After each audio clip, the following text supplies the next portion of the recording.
அனைவருக்கும் வணக்கம். இன்னும் ஒரு தகவல் இன்றைக்கான வேர்ல்டு அப்டேட் பார்க்க போகிறோம்.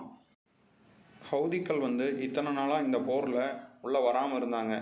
பட் இன்றைக்கி பார்த்தீங்கன்னா ஃபஸ்ட்டு ஈரானுக்கு ஆதரவாக அமெரிக்காவுக்கு எதிராக ஹவுதிகள் இஸ்ரேல் மேலே தாக்குதல் நாங்களும் நடத்துகிறோம் அப்படின்னு சொல்லிட்டு போரில் ஜாயின் பண்ணியிருக்காங்க.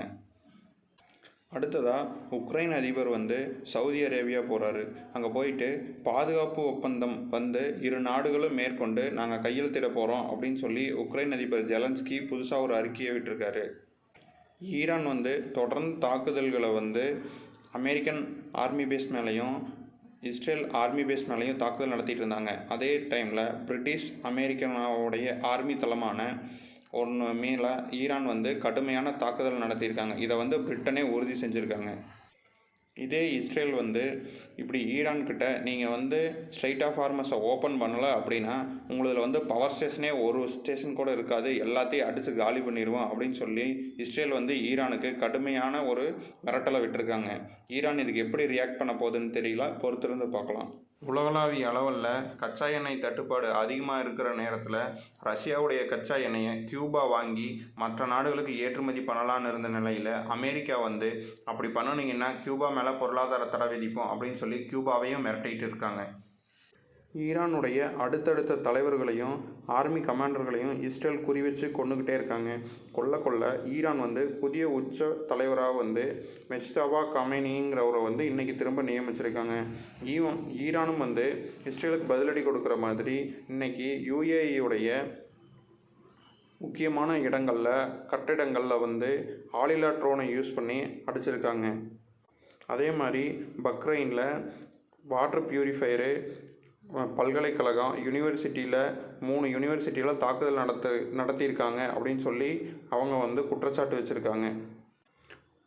இந்த மெஜ்தபா காமேனி அப்படிங்கிறவர் உச்சத்தலைவராக தேர்ந்தெடுக்கப்பட்டிருக்காரு. இவர் யார் அப்படின்னா முன்னாடி இஸ்ரேலுடைய தாக்குதலில் கொல்லப்பட்ட அயதுல்லா அலி காமேனியினுடைய மகன்தான் இந்த முஜ்தபா காமேனி அவர்கள். இப்போ அவரை அடுத்த உச்ச தலைவராக ஈரான் அதிகாரப்பூர்வமாக அறிவிச்சிருக்காங்க. இப்போ அடுத்து இவர் கொல்லப்படுவாரா என்பது எல்லாத்துடைய ஒரு இதாக இருக்குது. பார்க்கலாம் என்ன நடக்குதுன்னு, இஸ்ரேல் என்ன பண்ண போகிறாங்கன்னு பார்க்கலாம்.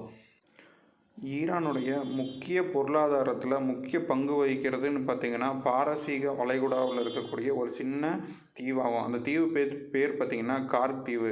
ஏன் இந்த தீவு இவ்வளோ முக்கியம் அப்படின்னு கேட்டிங்கன்னா ஈரானுடைய எண்ணெய் இருப்பு இங்கே தான் அதிகமாக இருக்குது. ஈரான் அதிகமான எண்ணெயை இங்கிருந்து தான் எடுத்து ஏற்றுமதி பண்ணுறாங்க. இஸ்ரேலும் அமெரிக்காவும் அதிகப்படியான தாக்குதல் நடத்தினாலும் இந்த 2 வாரம் 3 வார அளவில் இந்த எண்ணெய் கிணறு மேலே எந்த ஒரு தாக்குதலையுமே நடத்தலை. பட் இனிமேல் இப்படியே இந்த வார் போயிட்டு இருந்ததுன்னா கண்டிப்பாக ஈரானுடைய பொருளாதாரத்தை டவுன் பண்ணணும் அப்படின்னு சொல்லிட்டு அமெரிக்கா இது மேலே தாக்குதல் நடத்தும்னு எதிர்பார்க்கப்படுகிறது. யூகேல இன்னைக்கு ஈரானுக்கு சப்போர்ட் பண்ணி ஒரு போராட்டம் நடக்குது. அந்த போராட்டத்துக்கு ஸ்டார்ட் பண்ணக்கூடிய ஆரம்பித்து வச்சாங்க அப்படின்னு சொல்லிட்டு ஒரு 7 பேர்த்த யூகே கவர்மெண்ட் இன்றைக்கி அரெஸ்ட் பண்ணியிருக்காங்க. அமெரிக்க அதிபர் ட்ரம்ப் இன்றைக்கி அவங்க மீடியா கிட்ட மார்தட்டி சொல்லிகிட்டு இருக்காரு.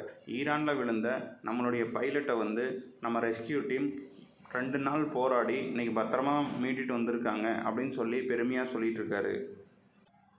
ஈரானில் PMOIMEK அப்படின்னு 2 அமைப்பு இருக்குது. இந்த 2 அமைப்புடைய தலைவர்களை 2 பேர்த்தையுமே இன்றைக்கி ஈரான் கைப்பற்றி அவங்கள தூக்கிலிட சொல்லி கோர்ட் ஆர்டர் கொடுத்துருக்கு. ஏன் அப்படின்னு கேட்டிங்கன்னா இவங்க கிளர்ச்சியை உள்ளே ஊக்குவிக்கிறாங்க அப்படின்னு சொல்லி ஈரான் இந்த மாதிரி ஒரு நடவடிக்கையை மேற்கொண்டிருக்காங்க.